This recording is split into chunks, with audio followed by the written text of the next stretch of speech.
Sanskrit Rasamrita YouTube channel के नए video में मैं आप सभी का स्वागत करता हूं और अभिनंदन करता हूं। इस वीडियो में हम पुरुषोत्तम मास के एकादशी के संबंध में चर्चा करेंगे। एकादशी का व्रत कब होगा, 26 को होगा या 27 को। तो एकादशी का व्रत 27 को ही मनाए जाएंगे। क्योंकि 26 तारीख की एकादशी दशमी युक्त है, दशमी विधा है और दशमी विधा एकादशी निषेध है। तो 27 को ही जो है एकादशी का व्रत रखा जाएगा। इस एकादशी की विशेषता है कि यह पुरुषोत्तम मास का एकादशी है और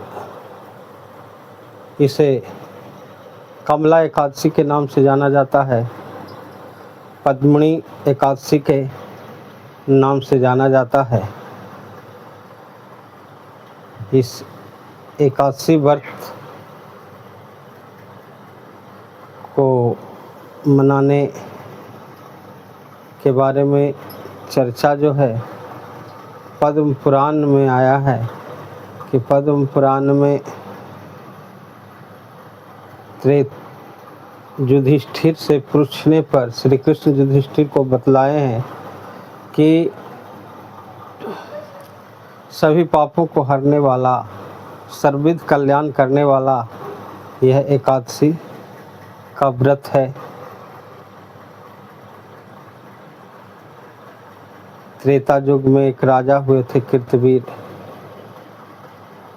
उनकी 1000 रानियां थी और एक से भी पुत्र नहीं था। पुत्र की इच्छा के लेकर के उन्होंने 1000 वर्ष तप किया, लेकिन उससे भी जो है भगवान प्रसन्न नहीं हुए। तो माता अनुसुईया को कहने पर उनकी पत्नी पद्मिनी जो अनुगामिनी थी कि तप के लिए पति जाते हैं तो हम भी चले जाते हैं, एकादशी व्रत को की तो भगवान प्रसन्न हो गए और उन्होंने कहा कि क्या वरदान चाहिए। तो उन्होंने कहा कि मुझे ऐसे पुत्र चाहिए जो बहुत बलवान हो, वीर हो। तो वही अर्जुन जो है नाम से पुत्र उस तरह का हुआ। इतना बलशाली एकादशी के व्रत के प्रभाव से कि रावण जो सभी को अपने बस में कर रखा था, वो रावण को भी जो है परास्त किया। इतना ज़्यादा महत्व है इस एकादशी व्रत की, पद्मिनी एकादशी के। सबसे बड़ी विशेषता एक और है कि इसमें जो है व्यतिपात योग है। व्यतिपात योग जब आ जाता है एकादशी के साथ, व्यतिपात योग में जो दान जप किया जाता है उसका पुण्य बढ़ जाता है। जैसे अगर व्यतिपात के प्रारंभ में जो है किया जाए तो वह अन्य स्थिति में जो किया जाता है उससे 1,00,000 गुना अधिक जो है पुण्य हो जाता है। और अगर उसको भ्रमण काल में यानी द्वितीय चरण में तो 1 करोड़ गुना, और तृतीय चरण में 100 करोड़ गुना, और चतुर्थ चरण में तो चतुर्थ चरण में जो किया गया दान पुण्य होता है एकादशी व्यतिपात योग में, तो वो जो है अक्षय हो जाता है। गीता में चर्चा आई है कि किस पुण्य के कारण ही लोग अच्छे लोक में जाते हैं, अच्छे पद को ग्रहण करते हैं, लेकिन पुण्य के छिन्न के कारण ही पुण्य छिन्ने विसंति मर्त्यलोक है, स्मृति लोक पर फिर चले आते हैं। तो ये एकादशी व्रत व्यतिपात योग में जो दान पुण्य किया जाएगा उसका पुण्य अक्षय होता है, उसका पुण्य नाश ही नहीं होगा। सबसे बड़ी विशेषता ये है। व्यतिपात योग जो है वो प्रारंभ जो है 3:11 PM 27 को हो रहा है 3 AM में, और उसके बाद फिर वो 28 को समाप्त हो रहा AM में 3:24 में। तो लगभग 24 घंटे का समय है। इसमें 6-6 घंटे का अंतराल में जो है मोटे तौर पर जो है बांट लें तो एक उत्पत्ति काल हो गया, प्रारंभ काल, एक जो है भ्रमण काल हो गया, एक जो है जब उसका पतन हुआ, एक समाप्ति काल। समाप्ति काल में जो किया गया पुण्यदान है वह अक्षय हो जाता। तो यह बहुत जो है योग कारक है एकादशी। दूसरा, यह 3 साल के बाद ही जो है एकादशी आता है पुरुषोत्तम मास का और अधिक मास का। इसमें कुछ प्रश्न हैं जो आए हैं कि एकादशी में क्या नहीं खाना चाहिए। तो एकादशी में चावल नहीं खाना चाहिए, एकादशी में मसूर नहीं खाना चाहिए, एकादशी में जो है क्यों नहीं खाना चाहिए।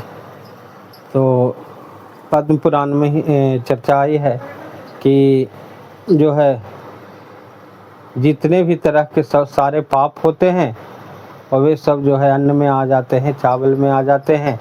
इसके कारण पद्म पुराण में चर्चा आई है कि मूर नामक दैत्य का जब वध हुआ तो उसके शरीर से पाप निकला। पाप जा कर करके भगवान से पूछा कि मैं कहाँ रहूं। तो उन्होंने कहा कि हम तुम्हें स्थान देंगे, चिंता मत करो।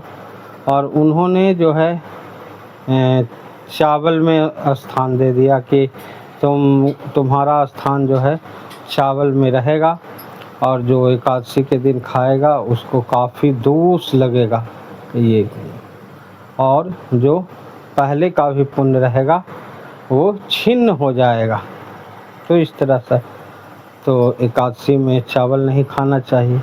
फिर मसूर नहीं खाना चाहिए और नमक नहीं खाना चाहिए। मसूर क्यों नहीं खाना चाहिए? तो इसकी चर्चा जो है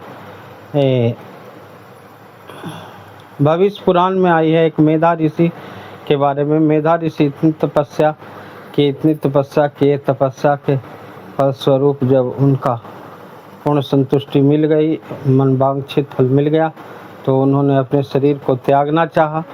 तो वो जो है आधा शरीर उनको जो है ऊपर दिखलाई पड़ रहा था और आधी मिट्टी से ढका हुआ था। तो उस मिट्टी से जो है मसूर के पौधे उग गए। तो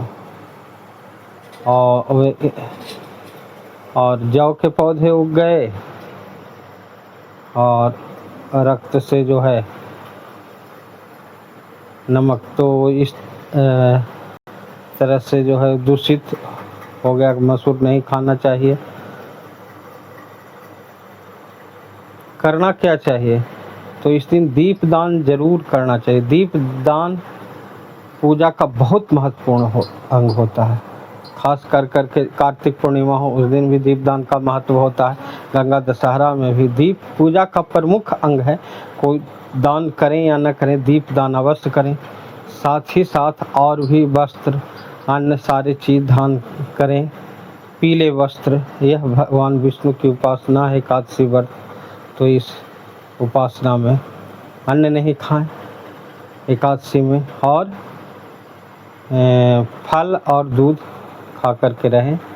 और जब दान कर लें तभी खाएं। पारण के दिन 28 मई को जो है सुबह 5 बजे से लेकर के सुबह 8 बजे तक जो है कभी भी पारण कर लें। कुछ पारण नहीं कर सकते हैं तो कम से कम जल भी पान करके पारण कर लें। जल पान करने से जो है पारण हो जाता है। तो आशा है कि एकादशी के संबंध में कुछ जानकारी आप लोगों को मिली होगी। आप सभी को धन्यवाद। फिर मिलते हैं अगले वीडियो में।